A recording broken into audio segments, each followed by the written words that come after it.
17औं वार्षिक उत्सव तथा अभिभावक दिवस समारोहमा अध्यक्षता ग्रहण गरिराख्नुभएका आदरणीय सभाका अध्यक्षज्यू यो सिद्धेश्वर माध्यमिक विद्यालयको 17औं वार्षिक उत्सव र अभिभावक दिवस समारोहमा उपस्थित हुनुभएका हाम्रा चाहिँ विशिष्ट अतिथिहरू, हाम्रा चाहिँ इन्भेस्टरदेखि लिएर हाम्रो चाहिँ प्रदेशका माननीयज्यूदेखि पूर्व मन्त्रीदेखि लिएर हाम्रो चाहिँ पालिकाका प्रमुखदेखि लिएर जनप्रतिनिधिज्यूहरू र विशेष गरेर आजको यस विद्यालयको यो चाहिँ जुन वार्षिक उत्सव र अभिभावक दिवसमा उपस्थित हुनुभएका यी विद्यालयमा पढ्ने विद्यार्थी भाइ बहिनीहरू, अभिभावकज्यूहरूदेखि लिएर यहाँ उपस्थित सम्पूर्ण पूर्व विद्यार्थीहरूदेखि लिएर यहाँ उपस्थित हुनुभएका तथा उपप्रधानमन्त्री प्रकाशमान सिंहज्यू बोल्दै हुनुहुन्छ। तपाईहरुको यस विद्यालयको 17औं वार्षिक उत्सव समारोहमा भोजपुर दावाको 17औं वार्षिक उत्सवको अवसरमा एउटा चाहिँ दुईटै किसिमको एउटा कस्तो भन्दाखेरि यो चाहिँ यो विद्यालयलाई के गर्नु छ भन्ने कुरा यो तपाईहरुको यहाँको चाहिँ जुन उत्सव जुन सुधार गर्नुपर्ने कार्यको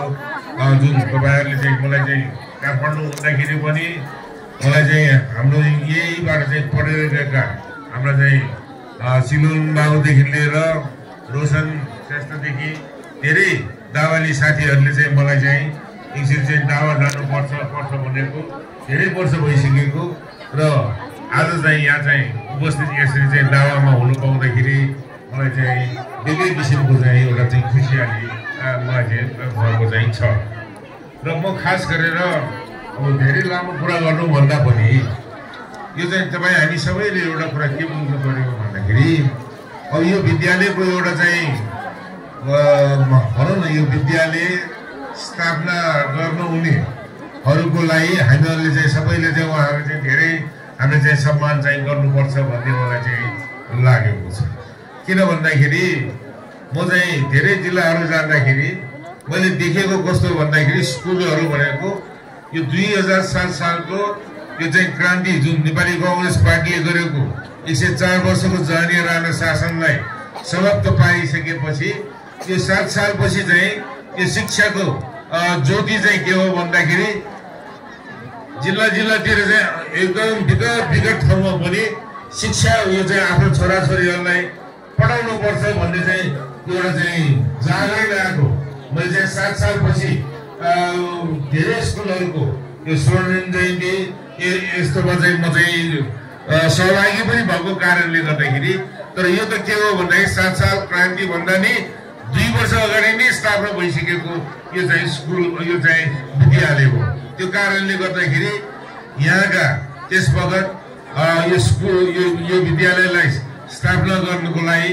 लाग्नु हुने सबैलाई चाहिँ हामीले चाहिँ विशेष रूपमा आज चाहिँ उहाँहरूलाई हामीले चाहिँ सम्मान गर्नुपर्छ र उहाँहरूलाई चाहिँ हामीले गर्नुपर्ने कामहरू उहाँले स्थापना गरेको यो विद्यालयलाई अझ राम्रो गर्नुको लागि अब हाम्रो जिम्मेदारी हो यसमा। त्यस कारणले गर्दाखेरि अब तपाईँ हामी सबैले चाहिँ मिलेर यो चाहिँ जुन स्कुलको यो विद्यालयको यसको चाहिँ भौतिक सुधार गर्नेदेखि लिएर यसमा चाहिँ शैक्षिक गुणस्तर वृद्धि गर्नेदेखि लिएर र अहिले नेपालको अहिलेको फेरि चाहिँ एउटा कस्तो भन्दाखेरि जे हामीसँग छ त्यो चिजलाई चाहिँ हामी चाहिँ त्यसको चाहिँ महत्त्व हामी नबुझ्ने, खालि अरू ठाउँमा भएको अरू देशमा भएको कुरालाई मात्रै हामी चाहिँ धेरै चाहिँ के हो भन्दाखेरि आकर्षित हुने। तर कुरा के हो भन्दाखेरि जे हामीसँग छ त्यसैलाई हामीले चाहिँ सुधार गरेर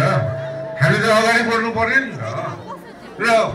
हामीले चाहिँ मिहिनेत गरेको खण्डमा त हामी चाहिँ केही प्रगति हामीले चाहिँ गर्न सकौँला। मिहिनेतै नगरिकन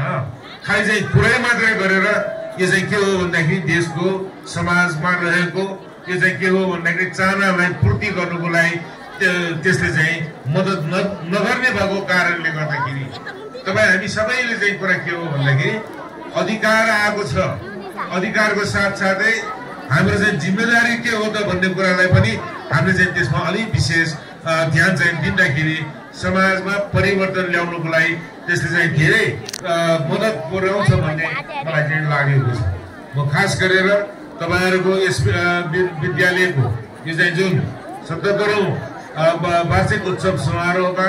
यो चाहिँ तपाईहरु सबैलाई यो चाहिँ विद्यार्थीहरु यहाँका चाहिँ शिक्षक आदरणीय शिक्षक शिक्षिकाज्यूहरु र यस विद्यालयमा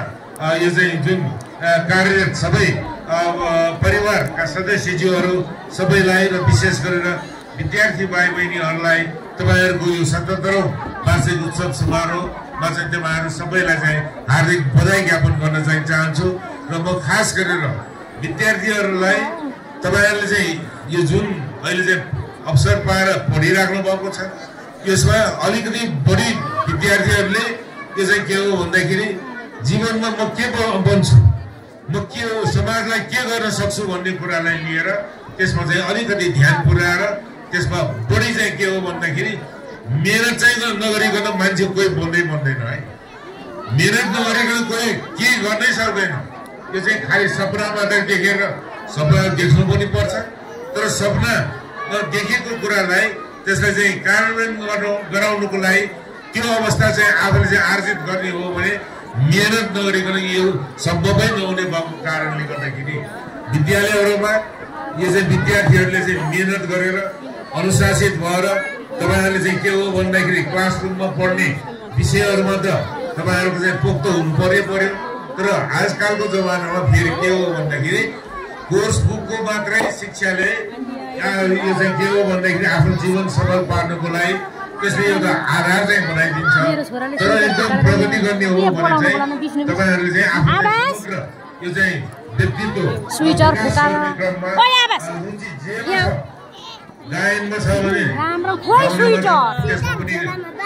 प्र्याक्टिस गर्नु पर्यो। कसैको चाहिँ म्युजिकमा होला, कसैको स्पोर्ट्समा होला, कसैको चाहिँ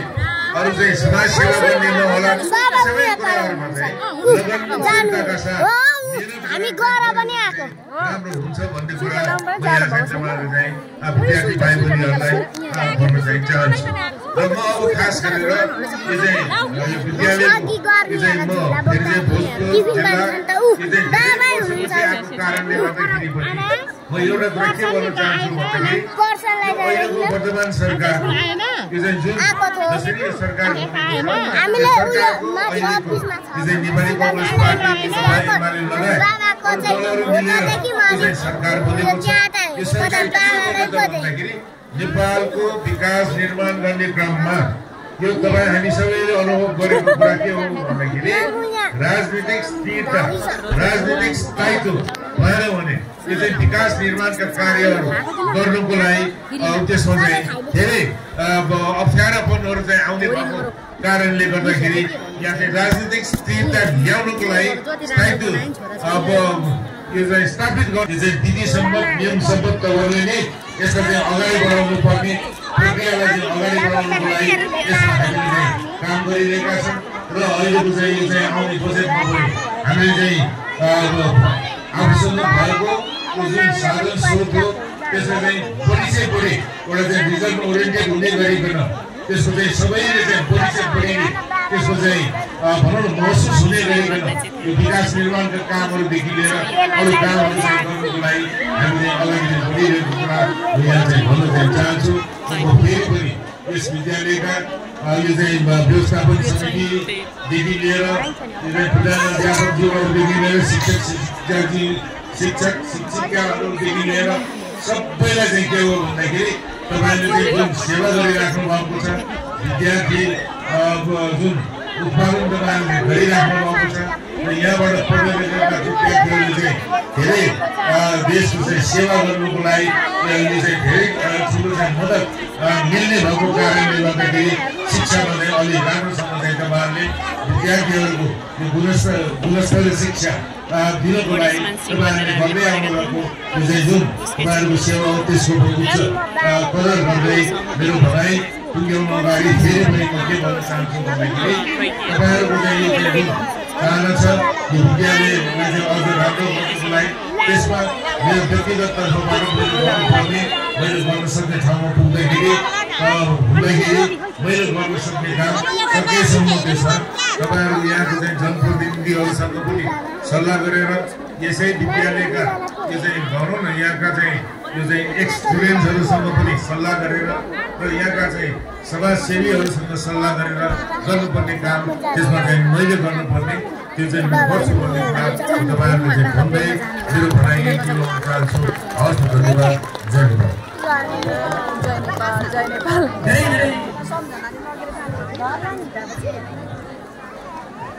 जय नेपाल।